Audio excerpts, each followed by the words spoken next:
पहलगाम हमले पर गृह मंत्री अमित शाह का बड़ा बयान सामने आया, जहां उन्होंने कहा कि हम मजबूती से देशवासियों के साथ खड़े हुए हैं और आतंकवाद पर चुन चुन कर प्रहार करते हुए रहेंगे। सुनिए क्या कुछ कहा। वो ये न समझ ले कि हमारे 27 नागरिकों का जान लेकर ये लड़ाई जीते हो। मैं सभी आतंक फैलाने वालों को कहना चाहता हूं कि लड़ाई का अंत नहीं है, एक मकाम है। हर व्यक्ति को चुन चुन कर जवाब भी मिलेगा, जवाब भी लिया जाएगा। और अगर कोई एक कायराना हमला कर ये समझता है कि हमारी बड़ी जीत है, तो एक बात मन से समझ लीजिए, ये नरेंद्र मोदी सरकार है, किसी को बख्शा नहीं जाएगा, किसी को बख्शा नहीं जाएगा। तो आधी रात को पाकिस्तान ने एक बड़ा फैसला लिया और ISI chief lieutenant general Mohammad Asim Malik को पाकिस्तान के प्रधानमंत्री शहबाज शरीफ का नया राष्ट्रीय सुरक्षा सलाहकार यानी कि एनएसए नियुक्त किया गया। इस बात की आधिकारिक पुष्टि एक नोटिफिकेशन के जरिए की गई है। मलिक अब आईएसआई की कमान के साथ साथ देश की सुरक्षा रणनीति की सीधी जिम्मेदारी भी संभालेगा।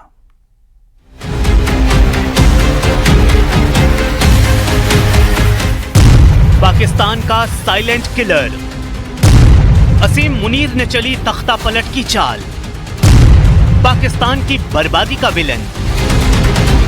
पहलगाम हमले के बाद से पाकिस्तान सेना का चीफ जनरल असीम मुनीर सुर्खियों में है। अब उसके एक और कदम ने उसकी सबसे खतरनाक चाल को सामने ला दिया है।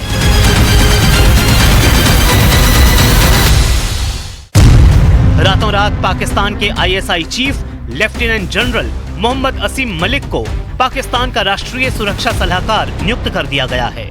मतलब पाकिस्तान का हर मिलिट्री एक्शन अब आईएसआई के इशारे पर काम करेगा।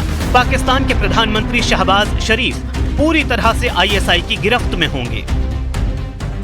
लेकिन सवाल है कि आईएसआई चीफ को पाकिस्तान का राष्ट्रीय सुरक्षा सलाहकार बनाने के पीछे असीम मुनीर की क्या चाल हो सकती है। इसे ऐसे समझिए, पाकिस्तान से भारत में आतंक की साजिश की पूरी प्लानिंग और आतंकियों की ट्रेनिंग की जिम्मेदारी आईएसआई के पास है।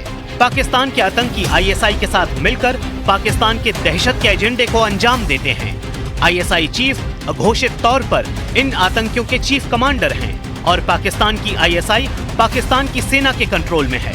पाकिस्तान की सेना का मौजूदा चीफ असीम मुनीर खुद भी आईएसआई चीफ रहा है। मतलब असीम मुनीर धीरे धीरे पाकिस्तान की सियासत और देश की बागडोर को अघोषित तौर पर कंट्रोल कर रहा है।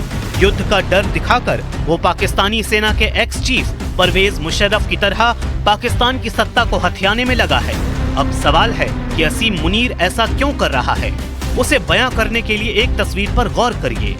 जब खैबर पख्तूनख्वा में पाकिस्तान पुलिस पाकिस्तान की सेना के जवान से भिड़ गई, पाकिस्तान पुलिस के जवान ने पाकिस्तानी सेना के जवान को कहा कि तुम्हारे जनरल को भी जूते की नोक पर रखते हैं। पाकिस्तान की सेना के खिलाफ न सिर्फ वहां की पुलिस में गुस्सा है, बल्कि पाकिस्तान की सेना की थू-थू पूरे पाकिस्तान में हो रही है। बलूचिस्तान में जब पाकिस्तान की पूरी ट्रेन हाईजैक हुई तो पाकिस्तान सेना के खिलाफ लोगों का गुस्सा 7वें आसमान पर आ गया। पाकिस्तान की सेना पर लोगों का भरोसा उठ सा गया है।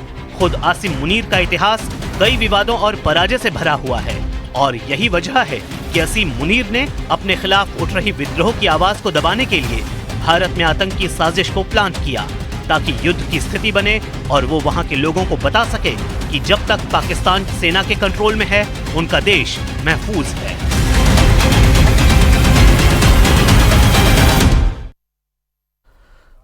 उधर पाकिस्तान